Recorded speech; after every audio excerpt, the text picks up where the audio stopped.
Assalamualaikum warahmatullahi wabarakatuh. Di sini kami bertiga ingin mempresentasikan tugas yang sudah diberikan oleh dosen pembimbing kami. Perkenalkan, nama saya Ansari dengan NIM 3101-1702-3241. Kemudian Rian, silakan Nama Rian. saya Arianor, NIM 3101-1702-3243. Selanjutnya Adit.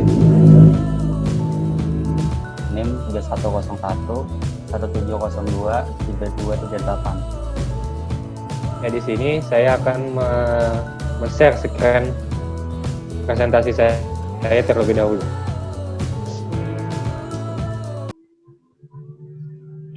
Teori bahasa dan automata.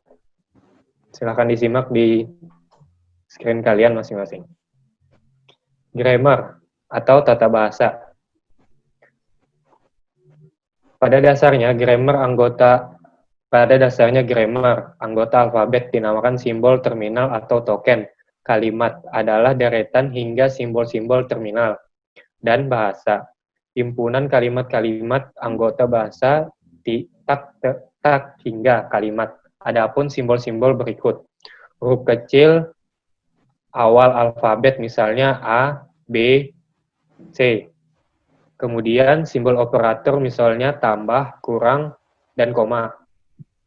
Simbol tanda baca misalnya koma bawah dan string yang teracak tabel misalnya if, then, dan else. Adapun simbol-simbol non-terminal, huruf besar awal alfabet misalnya A, B, C. Huruf S sebagai simbol awal, string yang tercetak miring misalnya expert dan STMT.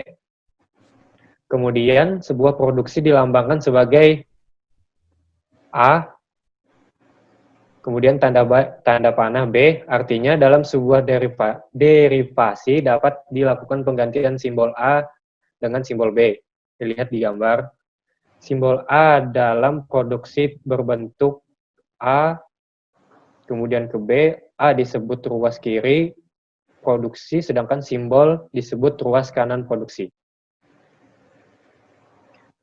Derivasi adalah proses pembentukan sebuah kalimat atau sentensial. Sebuah derivasi dilambangkan sebagai, bisa dilihat, stensil adalah string yang tersusun atas simbol-simbol terminal atau non-terminal, atau campuran keduanya. Kalimat adalah string yang tersusun atas simbol-simbol terminal. Hingga kalimat merupakan kasus khusus dari sentensial. Terminal berasal dari kata terminate atau berakhir. Maksudnya, derivasi berakhir jika sentensial dihasilkan adalah sebuah kalimat yang bisa diartikan yang tersusun atau simbol-simbol terminal itu. Non-terminal berasal dari kata not terminate yang diartikan belum atau tidak berakhir. Maksudnya, derivasi belum atau tidak berakhir jika sentensial dihasilkan mengandung simbol non-terminal. Aturan produksi. Aturan produksi dinyatakan dalam bentuk sebagai berikut. A. Menghasilkan atau menurunkan B. A. Simbol-simbol untuk ruas kiri, B. Simbol-simbol untuk ruas kanan. Simbol-simbol dapat berupa terminal dan non-terminal, di mana non-terminal dapat diturunkan menjadi simbol yang lainnya. Umumnya, simbol terminal disimbolkan dengan huruf kecil A, B, C, dan sebagainya. Sedangkan untuk simbol non-terminal disimbolkan dengan huruf besar A, B, C, dan sebagainya. Bisa dilihat di contoh. Grammar G definisikan sebagai pasangan 4 tempel FT, Fn, S, dan Q, dan dituliskan sebagai G dalam kurung FT, Fn, S, Q, di mana FT himpunan simbol-simbol terminal atau himpunan token-token atau alfabet, Fn himpunan simbol-simbol non-terminal, Fn simbol awal atau simbol start, kemudian Q himpunan produksi. Bisa dilihat di contoh AS, AAS, AA. Tipe sebuah grammar atau bahasa ditentukan dengan aturan sebagai berikut. A. Language is set by table. Ya, bisa dilihat di screen saya. Ada 4 kelas pengelompokan suatu bahasa yang dikenal dengan Chomsky hierarchy. Hierarki atau tingkatan bahasa dikembangkan oleh Noam Chomsky pada tahun 1959. Bisa dilihat di gambar hierarki Chomsky, urutan-urutannya. Kemudian ini dia tabel hierarki Chomsky dari bahasa dari ada 4 tipe, kemudian mesin, macam-macam mesin, dan batasan aturan produksi. Sampai sini saja materi yang saya sampaikan, kemudian dilanjutkan dengan teman saya, Aditya Rahman atau Rian. Di sini saya akan membahas sebuah pohon penurunan atau tata bahasa bebas konteks, konteks free grammar. Tata bahasa bebas konteks selanjutnya disingkat CFG atau konteks free grammar.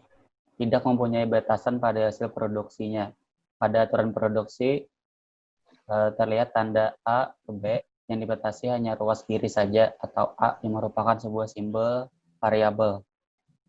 Contoh aturan produksi CFG, B, C besar, D besar, F, E kecil, F besar, G kecil. Terus D, B besar, C kecil, D besar, E kecil. Lanjut. Tata bahasa bebas konteks digunakan sebagai cara untuk menunjukkan bagaimana menghasilkan untai-untai dalam sebuah bahasa. Pada saat menurunkan untai, simbol-simbol variabel akan mewakili bagian-bagian yang belum diturunkan dari untai tersebut. Bahasa bebas konteks menjadi dasar dalam membentuk suatu parser atau proses analisis sintaksis.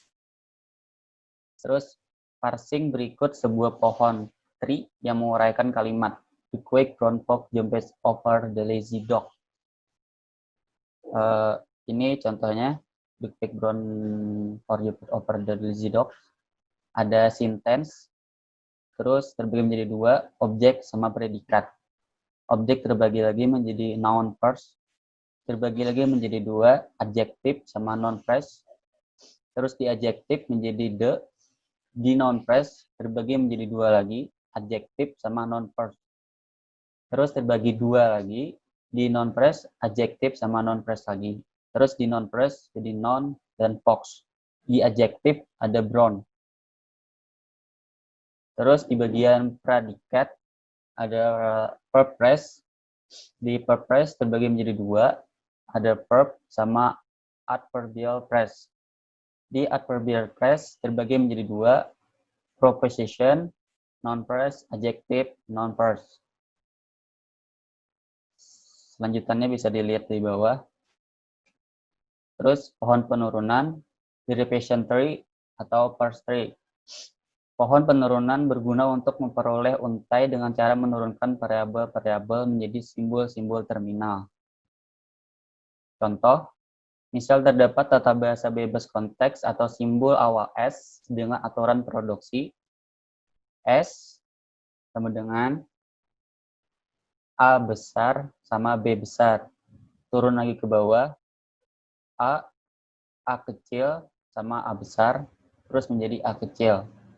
B dari B kecil, terus B besar menjadi B kecil. Gambar pohon penurunan untuk memperoleh untai AA, BB, BB. Bisa dilihat di gambar contoh, ada S, A besar sama B besar, terus ada A kecil sama A besar menjadi A kecil, terus B kecil menjadi, dan B besar menjadi B kecil. Untuk untaiannya bisa dilihat di gambar. Selesai. Selanjutnya dilanjutkan oleh Aryan Nur.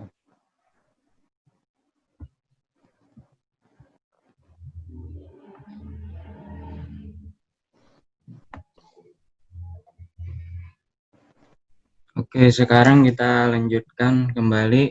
Ini adalah proses penurunan atau parsing. Proses penurunan dapat dilakukan dengan cara A. Penurunan terakhir, left most derivation. Penurunan terkiri dilakukan dengan menurunkan variabel terkiri terlebih dahulu. B. Penurunan tekanan, right most derivation. Penurunan tekanan dilakukan dengan menurunkan variabel tekanan terlebih dahulu. Contoh dari aturan produksi S A kecil, A besar, S besar sama dengan A. S besar, B kecil, A besar menjadi B kecil dan A kecil. Gambarkan pohon penurunan terkiri dan terkanan untuk mendapatkan untaian AA, BB, AA. Dapat kita lihat penurunan terkiri.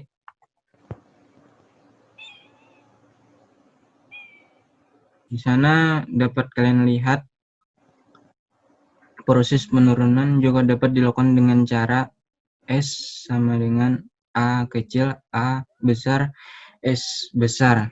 Sama dengan S besar, B kecil, A besar, S besar. AA, B, AS sama dengan AA, B, B, AS. Sama dengan AA, BB, AA. Dan penurunan terkanan bisa kita lihat di sana terdapat S, untaian A kecil, A besar, S besar, A kecil, A besar, A besar, A kecil, S besar, B kecil, A besar, A kecil, A kecil, S besar, B kecil, B kecil, A besar, A kecil, A kecil, A kecil, A kecil, B kecil, B kecil, A kecil, dan A kecil. Ambiguitas. Jika dari aturan produksi tata bahasa bebas konteks terdapat lebih dari satu cara pembuatan pohon penurunan untuk memperoleh suatu untai, maka dikatakan bahasa bebas konteks tersebut ambigu. Contoh, buktikan bahwa tata bahasa bebas konteks berikut ambigu. S besar, tanda panah, S besar, B kecil, S besar menjadi S besar, C kecil, S besar menjadi A kecil. Penyelesaian. Misal kita akan menurunkan untaian A, B, A, C, A. Dapat kita lihat penurunan terkiri S besar sama dengan S besar, B kecil, S besar, A kecil, B kecil, S besar sama dengan A kecil, B kecil, S besar, C kecil, S besar sama dengan A kecil, B kecil, A kecil, C kecil, S besar sama dengan A kecil, B kecil, A kecil, C kecil, A kecil. Penurunan terkanan. Bisa dilihat di sana S sama dengan S besar, C kecil, S besar sama dengan S besar, C kecil, A kecil, S besar, B kecil, S besar, C kecil, A kecil. S besar, B kecil, A kecil, C kecil, dan A kecil. Sama dengan A kecil, B kecil, A kecil, C kecil, A kecil.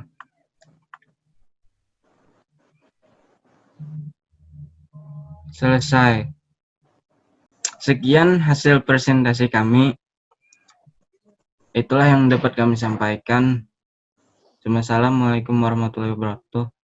Waalaikumsalam.